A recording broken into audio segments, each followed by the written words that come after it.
Coming up on Tech News Today, you will not want to miss it. Mobile is going to crush game consoles. Netflix is fighting the ISPs on data plans, and Google agrees to testify. It's all coming up next. Watch. Or else. Or I will kill you. And all of your family.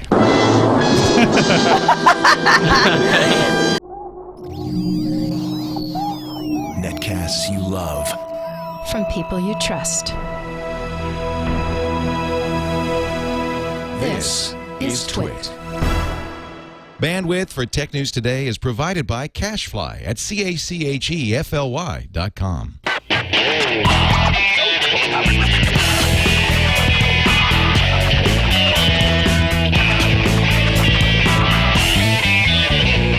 This is Tech News Today for Friday, July 8th, 2011. Tech News Today is brought to you by Netflix. Watch thousands of TV episodes and movies on your PC, Mac, iPad, iPhone, or TV instantly, all streamed directly to you, saving you time, money, and hassle. For your free 30-day trial, go to netflix.com/twit. Bienvenidos a Tech News Today. Me llamo Tomás. Me llamo Sara. Me llamo Iyaz Akhtar. Hey, me llamo Jason Howell. And joining us today in English, Veronica Belmont. Soy Veronica. Oh, I am. You had to throw that soy in there. Enchanté. Yeah. Oh, wait, wrong language. Hey, Veronica, welcome back to the show. Good Feliz to have you on Viernes, Veronica. Oh, thank you very much. You too. Veronica Belmont from it's Happy Friday. veronicabelmont.com. Among other places, yes. You could also see her on, like, I don't know, Techzilla or Core on the PlayStation Network or Sword and Laser and stuff like that. So, like, everywhere. Stuff like that. Yeah, just search Veronica Just everywhere. on the internet. You'll find her. Let's start off with our top story. Netflix coming to your aid in the fight against bandwidth caps. Netflix General Counsel David Hyman wrote an opinion piece for the Wall Street Journal called Why Bandwidth Pricing is Anti-Competitive. All guns blazing. He points out that the charges levied by ISPs don't reflect the actual cost to increase bandwidth. Says 1 gigabyte of data costs ISPs about 1 penny for wireline ISPs. Wireline, we're not talking about wireless, talking about wireline bandwidth, is an almost unlimited resource due to advances in internet architecture, according to Hyman. And argues that usage-based plans hurt things like Skype, Hulu, and, well, I guess Netflix, since he works there. He mentions them as well. But he's pointing out something we've talked about on podcast for years, which is it's fine for the ISPs to say, you know what, we want to make more money because they're businesses, but to say we have to raise the prices, we have to put in bandwidth caps because of all the bandwidth hogs is just malarkey, it's lying, and it's unfair. Right. It's such baloney. I mean, it's so inexpensive for them to be able to upgrade, and for them to say otherwise is just not true. It's not that they shouldn't be getting as much profit as possible, because I mean, come on, we're talking about companies. Yeah. But it's if you don't really dive into this topic and read this stuff in depth, you would be very misled. There's plenty of bandwidth on the backbone, as General Counsel Hyman points out very well in his article, as well as many other people. We've had lots of people on shows like Triangulation talking about this.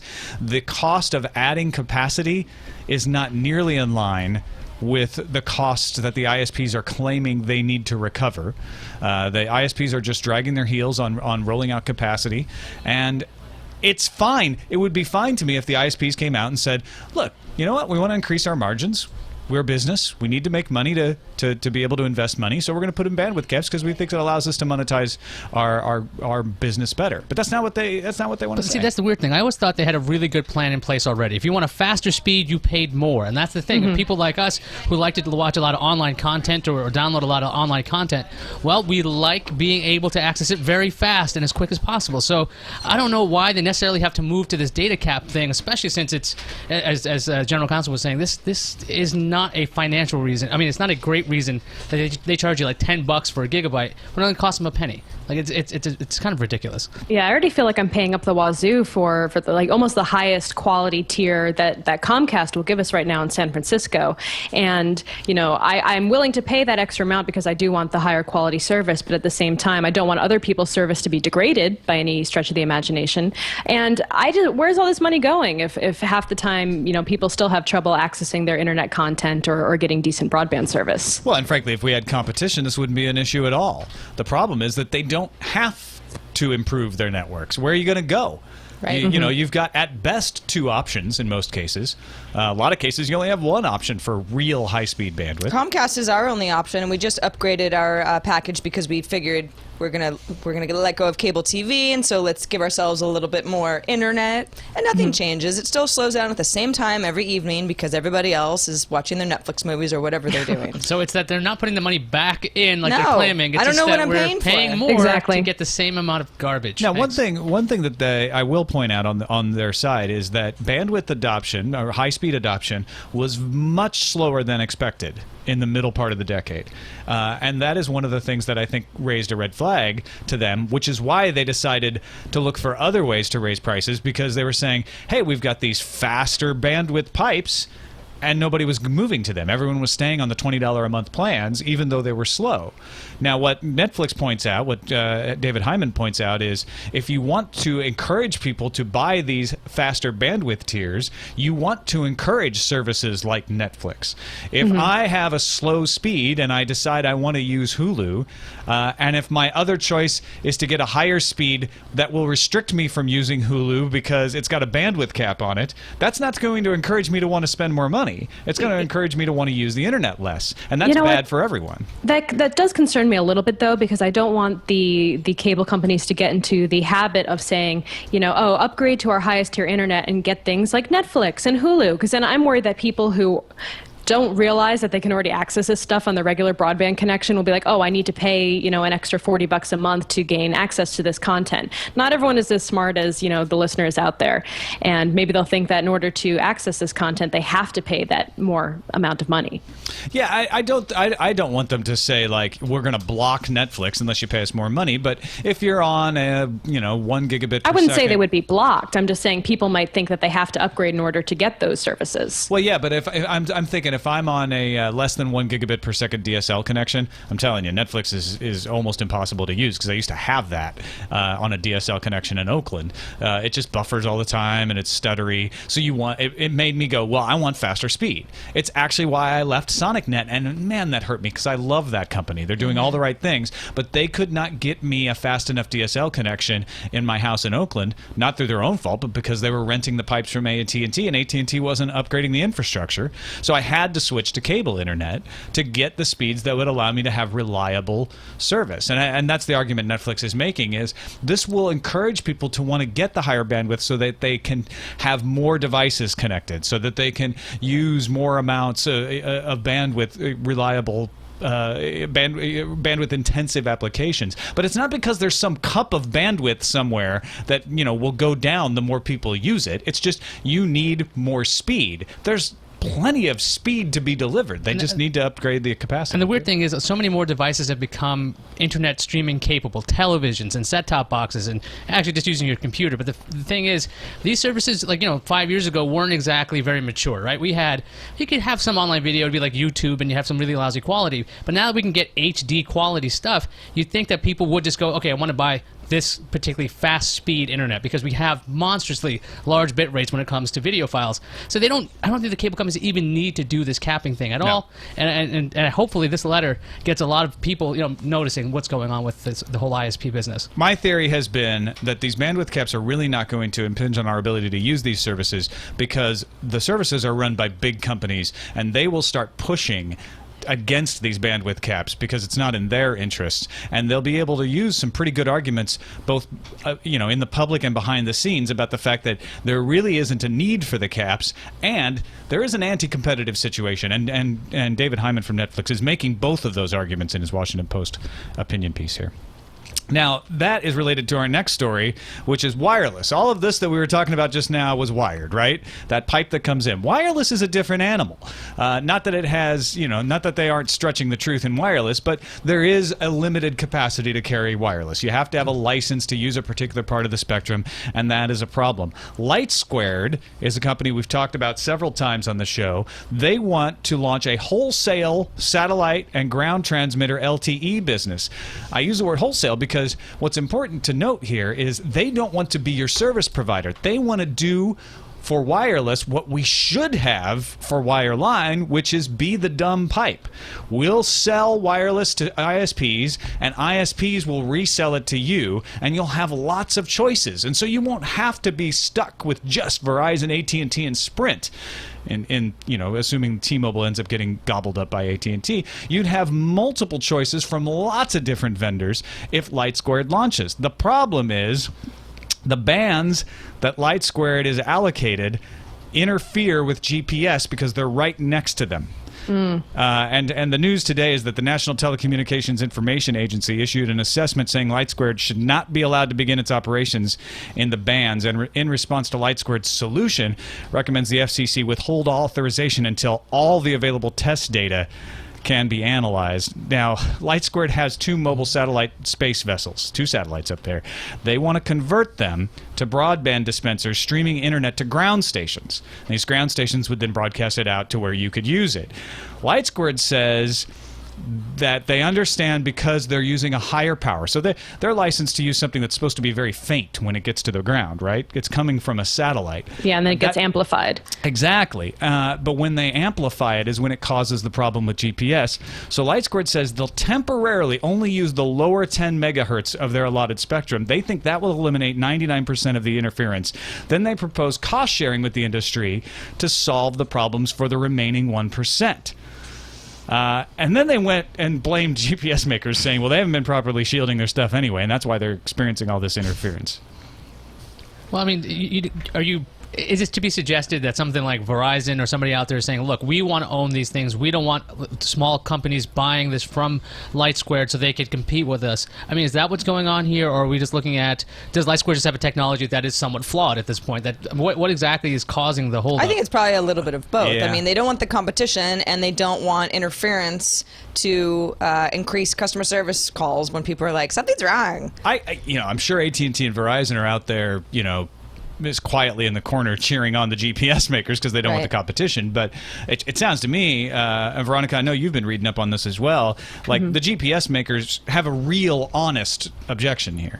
I mean, they have a serious problem if this thing goes through, because if that much of the GPS is affected, that causes not only issues for people using mobile devices like us, but it causes issues for airplanes and other like ground vehicles. And so it's definitely a wider problem. And I don't know if LightSquared's solution of going to the lower end of their spectrum is going to be a good long-term solution. And I also don't think they really have the right to make GPS change their shielding methods.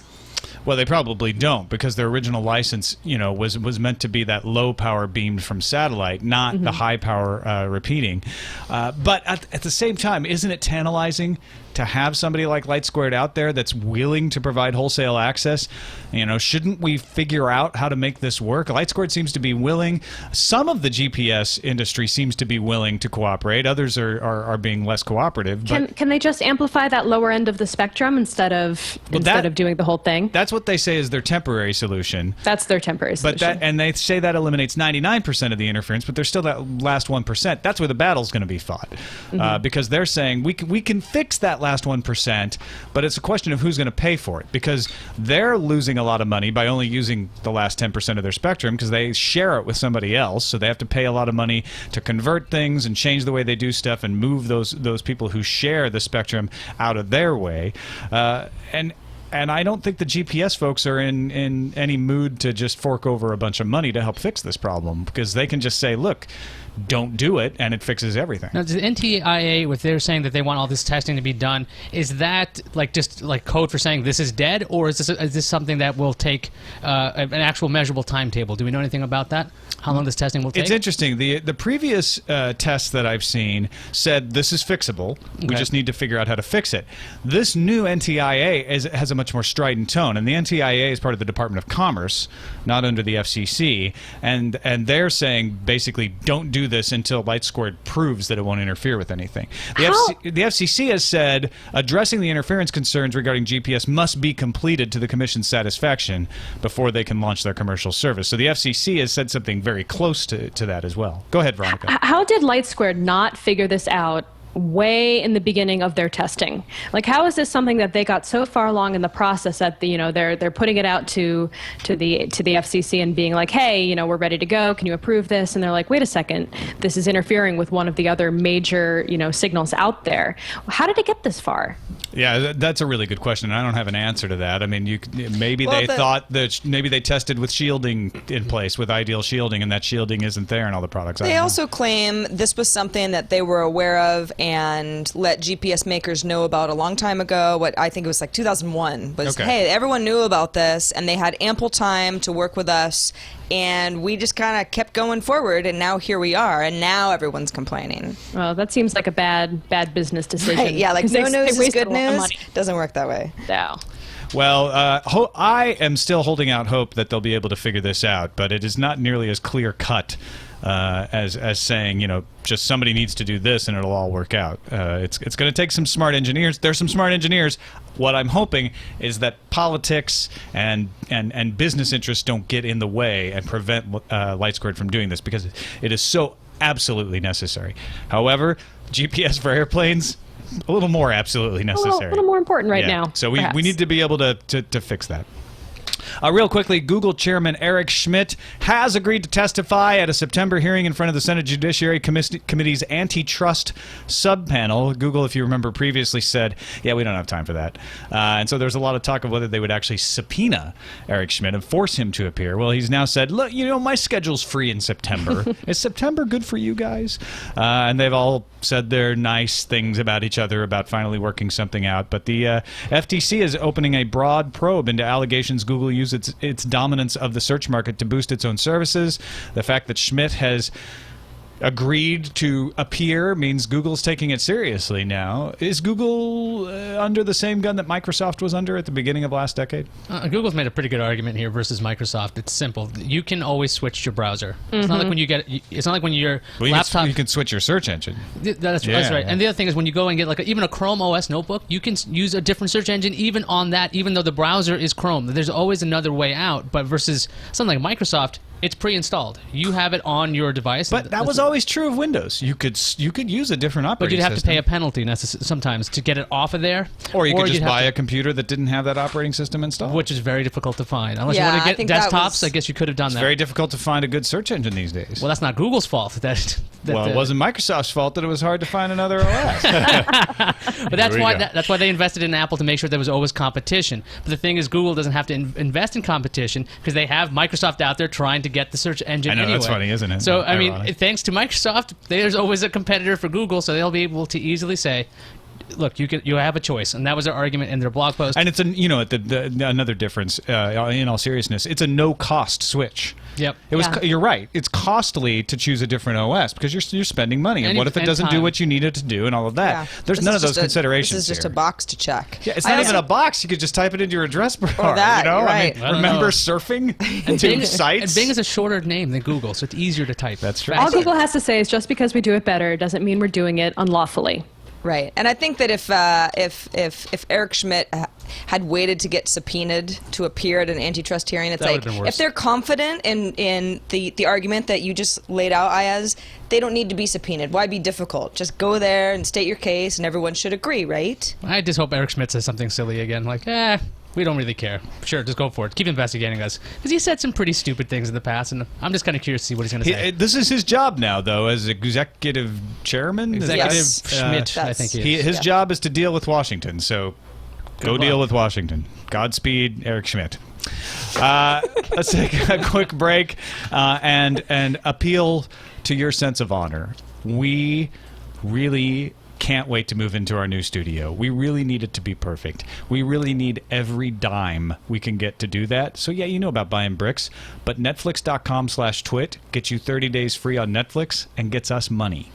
So it's such a win situation. Get streaming it's more than win-win. Video to your television or your friends. If you already have Netflix, spread it far and wide. I'm not saying that vandalism is called for, but any way you can get the message out, Netflix.com/twit, any legal way, let people know that they can get 30 days free on Netflix. That's all I'm going to say. please do it. No need to change your search engine. No, You don't have to get wild. Nothing. Right. Just put it into your address bar. Anything you want. Put it into others. Set others' homepages to it. Go to the public Don't do library. No. That's yeah. antitrust. That's antitrust. Anonymous is back. Anonymous really hasn't left the news, but we haven't been talking about him in the past few days. There was a 1960s spy movie going on in Italy, where what is the police in Italy? Is it just Polizia? There's not like the gendarmes in France. There's not like I think it's Polizia. It's just Polizia. 33 raids arrested 15 people, 32 in Italy, 1 in Switzerland. The 15 arrested are between the ages of 15 and 28, 5 under the age of 18, accused of DDoSing Italian government sites as part of the anti-sec movement. Italian authorities say they've arrested someone with the handle Free, P-H-R-E, and described the 26-year-old Swiss-Italian as the leader of that hacking group. Of course, Anonymous is saying, we need some revenge on that. And OnOps asked Anonymous to let them have it. Stronger than ever. And anti-sec hacks have included huge numbers of defacements over the past week, so expect this to happen in Italy as well. A few dozen government sites here, 1,000 here. Of course, Anonymous there. also says, we don't have leaders. That's not how we operate, which is really starting to True, be kind of... but- Well, I mean, that argument is a little bit silly, though, because it's like there has to be somebody who's like, all right, guys, who's in? We're going to go after some sort of target. Well, they don't. I definitely understand how they work because they're an anarchic organization. They don't have a leader. They don't have an org chart. No. Anybody on any day can push for something, but there are people who are more active, and by the fact of their involvement, have more influence on things, and that's who these people call leaders. The event leaders. They have event leaders, maybe not organizational leaders. They're like wedding planners. Got it. That's how They're not OnOps. like wedding planners. Anarchists are not like wedding planners. They're just like It that. depends on how much fun you want to have at your wedding. And the anarchy movement in weddings. There We you didn't go. have a wedding planner, so that's kind of how we do it. It was there sort of you go. anarchy. Anyway, yeah, so expect more defacements of Italian websites. That's what we're saying here. 'Cause Well, Italy's really good at hunting you guys down. So if you're going to do it, don't do it in Italy. it's war, baby. That's Yeah. true. Maybe that's the takeaway lesson from this example. Don't If you're hack going to Italy? hack, just don't do it in Italy. No, or Switzerland. Oh, but Anonymous is the opposite. They're like, oh, really? You're going to arrest 15 people? We're going to hack the crap out of you now. Mm-hmm. We'll see what happens. John Carmack of id Software has a post up today that is causing a lot of talk. Carmack says that mobile devices will be more powerful than current-gen consoles within a short time. He says about 2 years, because convenience makes up for what you might lack in power. He says, quote, I think that mobile is getting a lot of wins on convenience, and I do think that streaming services like OnLive have a future. It's not at all clear that the existing ones will survive long enough for that future to get there, but I think that it's almost unquestionable that if you look 5 to 10 years in the future, that type of delivery, even though it's not going necessarily to be the same graphical quality or latency quality, but a whole lot of convenience can make up for what's lacking. This seems like just a general theme of technology in the past 5 years, I'd say, since kind of iPods came on the scene, or however long it's been. Seems like 5 years, maybe it's been longer than that.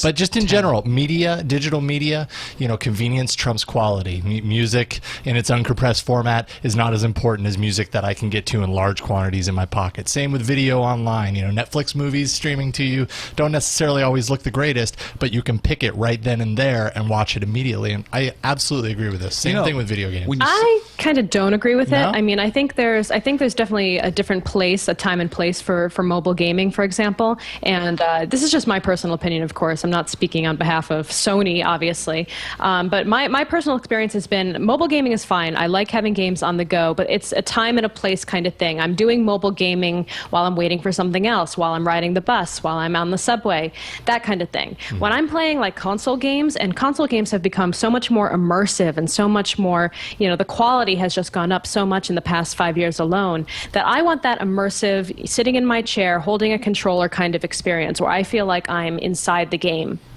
I don't get that same feeling with mobile gaming, and just the screen is just too tiny. The screen is too tiny. I like to feel like I'm inside of it. I think Carmack made a good point where he said exactly what you're saying, Veronica, that it's like most people aren't going to choose one or the other. They are two different experiences.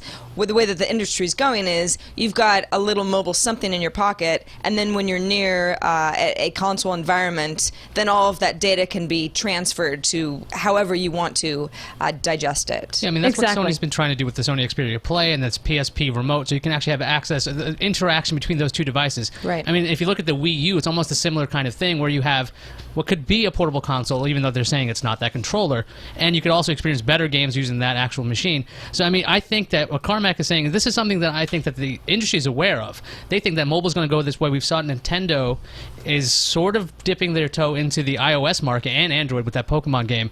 So I could see these actual devices getting really great. Well, but it's going to be a mix. The smarter and smarter mobile devices get, the better it's going to be for the console experience as well. Because if you can take a kind of situation where all your saved games are stored in the cloud, and then you have a mobile device that's as capable as playing the games as your console, then you have a situation where you can truly take your games on the go and not have to worry about different saves in different locations. You can play your Angry Birds on your iPhone and your Android phone and on your PC and on your console and have all those saves in the same place. So you're always constantly connected to that same data, and you don't have to worry about which device you're doing it on. When Jason was talking about the convenience factor of it, though, the thing that crossed my mind is we've gone through this with food. We used to take a lot of effort to prepare food, and then convenience food came along, fast food came along, and we realized, hey, if we can get it in large quantities for cheap, we're going to go for the lower quality stuff, and we gorged ourselves on that. And now we're starting in at least in the United States to come out of that. Not saying fast food has gone away, but we're starting to turn and say, well, you know what? We actually need better tasting food. It's worth taking some time to have healthier food and better food. And we're starting to see in grocery stores, it's not just all mass-produced cheap food.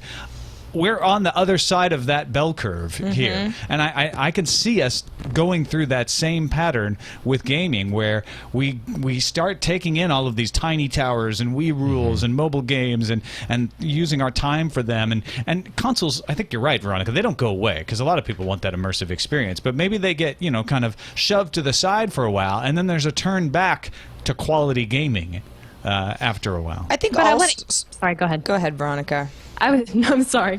You never have to lose that quality, because as mobile devices will get better, the quality on the mobile devices increase, and then you also have the high quality console gaming environment, but those can be used interchangeably, and they're being merged. I think that's where the future is going. I think what surprised everybody is how quickly mobile devices have caught up, even just in the last couple of years. I mean, Carmack said iPad 2, not more powerful than the 360. I mean, nobody says that it is, but it's gotten so close so fast. I mean, there wasn't an iPad 2 just a couple of years ago, and in another couple of years, they will be more powerful than what we know power to be at the very high range. Especially if gaming continues to be such a high kind of priority for users of the devices, the device makers are going to have to factor that into how they design them going forward. Anyone feel bad for Nokia for trying to go, hey, here's some mobile gaming right here, and then they lost it with the N-Gage? Well, if they had designed it well, I might feel... I'm just like, well, they were a little ahead, and they kind of screwed it up. Exactly. Pour a little out a little. Pour a little out. Yeah, a little out Just for you, Nokia. All right. I'm not really going to pour it out. That'd be a waste of beer. On to our last discussion story. Now, I know some of you out there are really tired of hearing about Google+, but I promise this isn't a play-by-play about what we think about Google+ and how it's fun to do notifications. We've said our piece. But I do think it's interesting how much integration is being attempted by third parties between Facebook and Google+. Those folks who are in Google+ really want to connect the two, and it's starting to be a little bit of a battle. Open Exchange, Xchange, just released a tool that uses the official APIs to collect your contact info from not just Google, but also LinkedIn, Yahoo, and of course Facebook. And then they used a method to get Facebook to Google Plus via a Yahoo importer. Yeah, right now you can technically get your Facebook contact information into Yahoo, and then you can get a CSV and use that CSV to import important information like your email addresses and the names into Google+. So Yahoo is kind of like Vichy France you can, kind of, if you can get there, then you can get through the underground and get out. Right, but the other thing side. is this open exchange thing, what they will also do is unify your address book. So if you don't want to take your data anywhere else, you can always have this one thing here, because it also works with, I think, Apple's contacts manager and all that other stuff. So there's a lot of different things you can put together in one location. Now, this is an early adopter crowd right now, the folks using Google+. But there does seem to be a huge demand to take that data from Facebook and put it on Google+.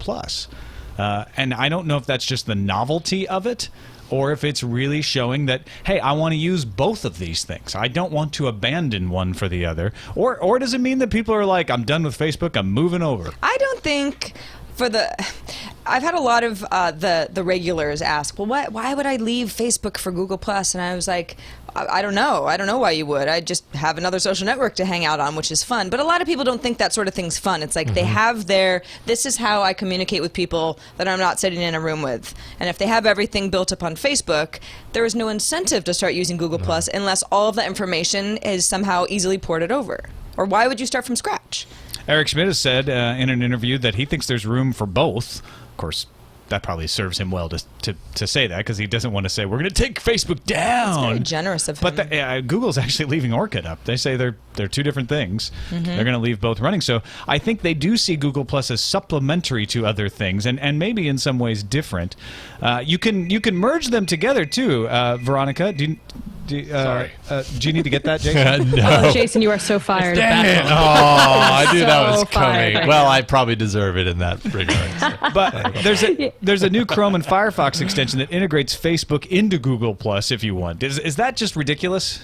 I tried it today, and I made a lot of my Google Plus users very angry. They were like, "Why would you do this? Why would you?" Unholy alliance. I did the same thing, and the only thing I don't like about it is I would prefer to share via my Facebook page rather than my private profile. That I just have a little bit more locked down. But it's great. I can look at my Facebook wall within Google+. What's not to like about that? I actually kind of like it a little bit because I've forgotten about Facebook. So this is like, oh, well, I'm already here. Okay, I'll find it. The integration is a little clunky right now. I mean, I can't really figure out the settings. It's kind of hard to figure out if you're seeing. I think I'm seeing my most recent posts on Facebook right now from my friends, and as opposed to the most popular, which is typically a little more filtered. And when you want to post something in your status, you have to actually open up a pop-up window and then post from there. But then it does show up on your Facebook. I tested it, and it says like comes from Google Plus, which of course it's not technically coming from within Google Plus. It's coming from this Chrome extension, but it's kind of neat. I don't think I'm going to keep it around for very long. I've definitely been finding myself using Google Plus more and more over the past few days, more so than on Facebook. So maybe I'm making the transition over. I don't know. I think it's like a way to kind of wean yourself off of Facebook. You can think of it that way. I like that it's competition, that we have another source, but it's not competition yet because it's private.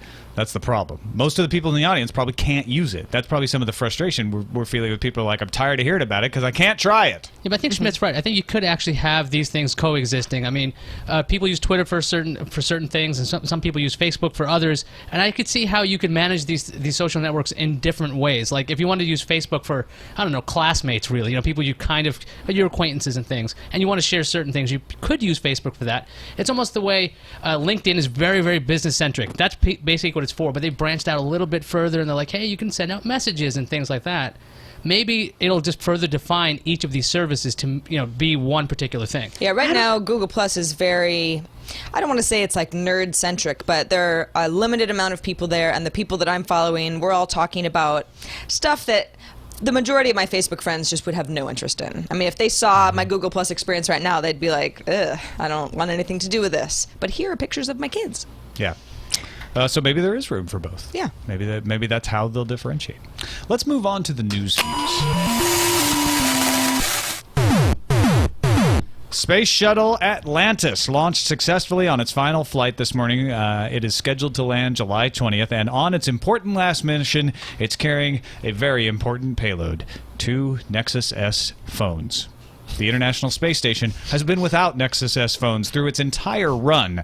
The 2 Nexus S's, or Nexi SI, perhaps, will turn 3 satellites into remote-controlled robots. The Nexi. Yeah, and then those robots will kill us all.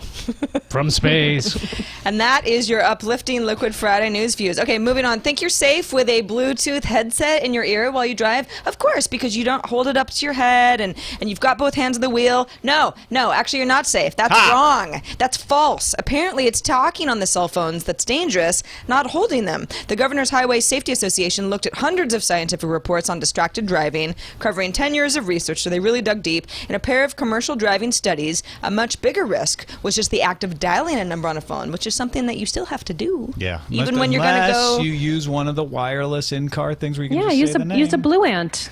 Get the S4. Yeah, there you go. There are ways to do it. Many people are not using those ways. If you want to try a different phone that probably will kill you when you're driving, the Motorola Droid 3 is up for order. But if you want to mod your phone, this device may not be the best choice for you. Motorola has decided to lock the bootloader to the Droid 3. Boo. The news comes from a Moto support forums rep. The rep said the future software releases will have an unlockable bootloader, but the Droid 3 is not built on software that includes that software. So forget that.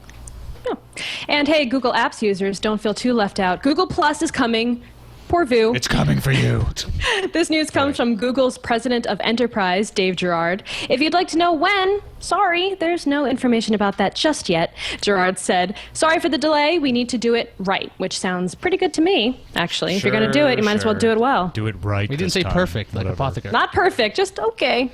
Some clever folks over at the XDA Developers Forum have got Mango Beta 1 to run on a Windows Mobile 6.5 handset. Hey. The HTC HD2. It's beta software hacked to run on a device that's not meant to support it, so the usual caveats and intermittent bugs apply, but it does work. Microsoft spokesman Bill Cox told All Things D, "We say tinker away with Mango and enjoy all the juice." Mango. But they didn't object, although they did remind you that it may void your warranty. All right, so nothing you can possibly do in public is safe from the retribution of angry hackers, especially if you're an international agency. So here's the story. Moody's downgraded the credit ranking of Portugal based on the country's debt and economic struggles. We've heard about some of this. Snap. Then hackers modified Moody's website to restore the rating of the debt-crippled nation to the highest mark. That's A++. It's better than a 4.0. I'll show you, Moody. While also attacking Moody's website security and business practices. I mean, they will get you. And that's kind of lousy. We don't care who you I have are. to be honest. Living Social, that major Groupon competitor, is making plans for its IPO. It selected J.P. Morgan, Bank of America, and Deutsche Bank as its underwriters and is looking to raise somewhere in the neighborhood of $1 billion based on a valuation of $10 to $15 billion. I didn't know there was that much money in coupons. A lot of discounts out there. Coupons, big business. And hey, it looks like we need security for the security professionals. Over a 6-month period, Nelson Santiago, a TSA officer since 2009, stole $50,000 worth of electronics from passengers traveling through Fort Lauderdale Hollywood International Airport's Terminal 1.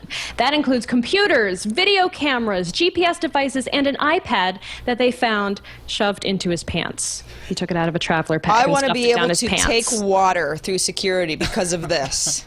Right? I deserve think it. it's He can take fair. an I noticed he is not accused of stealing any water.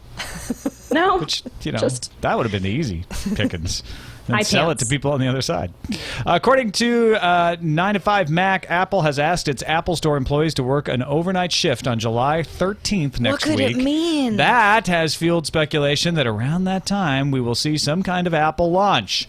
Considering Apple has previously announced that its latest version of OS X is coming in July, it's a safe bet we could expect Lion on the 14th, and they'd spend that night installing it on all the MacBook Pros in the store. But there's also some wilder rumors out there that those refreshed MacBook Airs we've been hearing rumblings about might come, the ones with the Sandy Bridge processors and Thunderbolt, or possibly a spaceship. That's a lower probability. you will be They're going to work mine. around the clock to build that spaceship. This could coincide so nicely with our new set. Maybe we need some new airs, just to make the new set look good. Do you remember last year? My birthday's with on the Lee- 21st. I'm just saying. My birthday was just passed. It's Yeah, not just too late. saying. It's not too late. We all still owe you a gift. That's right. So- I'm not going to say any names, Veronica. But let's move on to the rumor mill.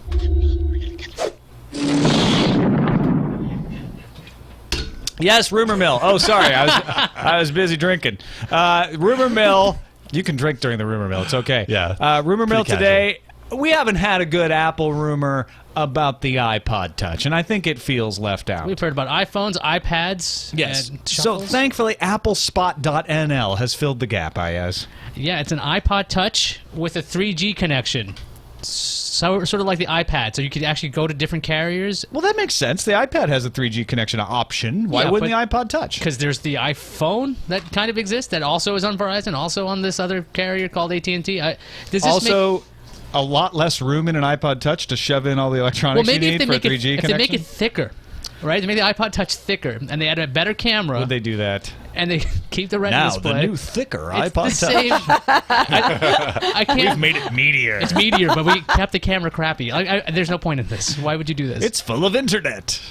Because if you, don't you use an iPod Touch primarily? Yes, I do. So Why wouldn't you want that? if you don't want a phone plan, then Then I would just get a yeah, without a I know. contract. It's too and the the Venn cameras- diagram. There's too much overlap. the camera's Well, better just on the iPhone Think anyway. of it as being like a Kindle.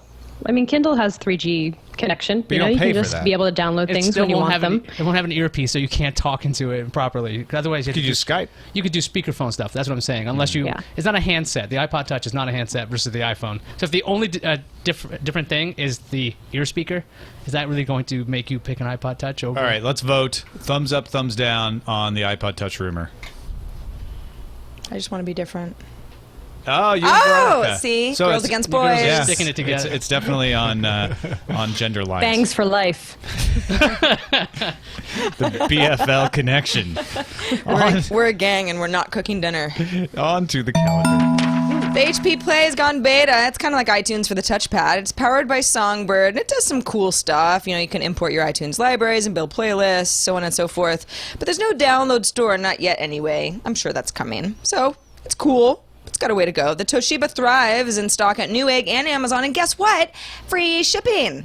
So order now. Get free shipping straight to your door or your mailbox. They'll just shove it in there. California Extreme 2011 is kicking off in Santa Clara tomorrow, Saturday, July 9th, a.k.a. the classic arcade game show. So get your Pong on. Get your Pong on. Put your Pong down, flip it, and reverse it. I'm actually not going to go, but I wish I had known about this sooner. I would have. Sunday, July 10th kicks off the Microsoft Worldwide Partner Conference. Can we expect some Windows 8 news? Yes, we can. I think that would be awesome. Monday the 11th, extended support for Office XP goes away. Mainstream support ended 5 years ago, so they said it would end in 2011, and they meant it. So that's the end of that. On the 11th. The RoboCup 2011 winds up Monday, also the 11th in Istanbul. Until then, you can watch live matches at robocup2011.org. It's RoboCup, not RoboCop, right? We do know Cup, who wins, yes. too. Yes. Yes. The cup runneth over, not RoboCop. But the humans lose. Okay, yes. either way. Yeah, so we just know how it ends beforehand. Motorola Titanium is coming to Sprint on July 24th for $149. We didn't know the price, now we do. Running Eclair, which is going to disappoint some folks. But, it's a smartphone, physical keyboard, kind of got that rugged thing going on. Yeah, just put donut on it. Nothing should be running with Eclair anymore. Nothing. All That's right. launching I was right now. I was trying to see the bright Positive side of the spin. story. I hear you. Devil's advocate. And finally, the Sony Minidisc Walkman is What? going to be killed off by Sony as early as September. Now, when I read this story earlier today, I went, oh yeah, the Discman. I had one in my car. It was so cool, And then I thought, wait a second. No, Sony Minidisc Walkmans are still being made? That's right. So How does that happen? Yeah. There's that one guy I dated in college that's going to be bummed out about this news. We're just going to buy His them all up. music on minidisc. What There was are like his name? 3 Minidisc faithfuls out there, and I think your ex-boyfriend is one of them. I read this at home and thought, oh, I have that. But no, mine that I still have is a Sharp, not a Sony. So, You know what? So you're good. I'm good. I actually do have a Sony Minidisc Walkman and some Minidiscs in a box that I just Yeah. feel bad about throwing out. Put them on the set, on our next set. Maybe I will. Hey, there we that's go. good. Bring them in. It's You're a a relic. better nerd than I am. To the emails, TNT@twit.tv. William Prophet wrote in and pointed out the thread about Google's age requirements at google.com. Thanks for that, William. Appreciate that. We were talking about this yesterday. And he says basically Google is limiting the beta to 18 and older because they don't feel like they have enough controls in place to protect minors yet. And that makes sense. That's very responsible of them. Thanks for that, William. Our next email is from Dirk Snyder from California. He says, on TNT 279, you mentioned the 456 strikes policy that is for anti-piracy for ISPs, and he wants to know, since he doesn't have a static IP address, how do ISPs keep track of this guy? Are they keeping a log? How does this work? Well, they actually do keep a log. They have a he doesn't say do they keep a log, but that's He does actually say that. Do they? Does he say that? Mm-hmm. Well, you're right then, English or Dirk. Dirk, you are correct. There is a log of all the IP addresses and where they are assigned. Do ISPs keep some sort of log? So that's exactly how they do it. They go and they look at the log and they say, oh, that IP address at that time was assigned to this connection, and they do a reverse lookup. It's not exactly. I was also curious about this. Like time neutral. It's it does take somebody some time to go look up all that stuff. It's not incredibly intensive either, but yeah. I remember researching this 6 or 7 years ago when they first talked about nabbing people by IP address. I'm like, well, how do they know on a dynamic IP address connection if you don't have a static IP that it's you? But it's all logged. It's all recorded. And when you see stories that say companies only keep logs for so long, or laws that say they would require companies to keep their logs for X amount of years, that's why is they want to be able to go back and find those IP addresses in the historical database. How do they find you if you have a dynamic IP? They have a log that says this IP address that shows is assigned. It switched to this one, then went to this one, or yeah. Okay. This account had this IP address at this time. Gotcha. Next email from English John from England. He's also known as Beagry on Twitter. Hey, TNT, I'm just listening to Wednesday's show, and your talk about the music industry argument that digital music is killing albums because people just buy individual songs made me wonder, could this mean better music? If musicians accept that consumers will, for the most part, buy songs that they like, and only those songs, that could lead to artists working harder to make all the songs on their album killer rather than filler. Yeah, because those lazy artists, they just make all their songs crap. Well, I think that they're... It's kind of rude, English John. I think English John has a point, though. I think we can all think of albums where there are like 1 or 2 songs where we go, they're great. And then there's these like BS songs that just seem like they're thrown in there that don't even belong, and it wasn't that good because they were forced to package together 10 songs on an album rather than just make 3 songs that they were really good.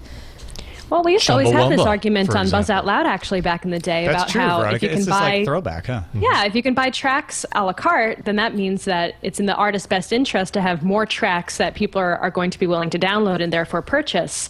Either that or have one hit that is so huge that it covers the cost for the entire album. Wouldn't this would kill like every concept album ever. Like there'd be no Sgt. Seriously. Peppers. There'd be nothing. It's like, well, look, every track has to be a single. Like it wouldn't work. Well, no, I'm not saying we've that, actually like- talked about this on Buzz Out Loud before, too. Concept albums could be released as one track. Just one track. Yeah. Okay, one really expensive There's nothing $15 wrong track. with a concept album that's a little off the wall and different. It just shouldn't be crappy. They're 2 different things. Concept does not equal crap. It means... True. Nor Left field. does single Wow. equal quality. Just because you release it as a single says the doesn't mean musician. that it's amazing. Actually, if I think about modern music and singles making up an entire album, I kind of don't want that necessarily because there's a lot of modern music that are singles that I don't like. Wow. So This is taking me back. You can keep abreast of the rest of the day's news at our sister website. Right. Wait, no. That's old. You can submit and vote on story coverage at our Reddit, technewstoday.reddit.com. Thanks to everybody who's submitting stuff over there and voting it up or down. H.R. Himes, Patrick Rigby, Cy Spud, PC Guy 999 every day, Drew CPU, Flash Cider every day, Matthew Fuhrer, Poor Tech, Flash Cider, Stephen 3X, and more. Thanks to everybody who submits stuff over there and everybody who votes it up and down. 1,172 Tech News Today readers over there. Once again, technewstoday.reddit.com. And as I mentioned during the Netflix ad, bricks! We need you to buy a brick if you can, if you want. Bricks.twit.tv. They start at $128, which gives you a 2-line message, up to $640 for a custom logo. That logo can be anything you can draw. You can say Possibilities are something, endless. a passive-aggressive message Yeah. Or if it's too to an pricey, ex. if it's too pricey, mean, you go can go ahead nuts. and go in a group. Go ahead, find your friends, and put together some money for Each one Anyway, one if you gets a don't know letter. where, if you're like, this is the first time I've ever listened to the show, where does that brick end up? It ends up in our new studio in the lobby. So and that's where it'll be. Ooh. you'll walk in and you'll say, Sarah will be holding oh, it. there's the sketch of I will. Iyaz I will that hold I your sent in. brick, It's Vienna on the style. wall. Yeah. And I'll pace as long as Ooh, you they're would like me skinnier to. than I thought they were. Yeah, because they go on the wall. They go on the wall. Oh, so they yeah. just... We're not building a new wall. We're just facing a wall. Yet.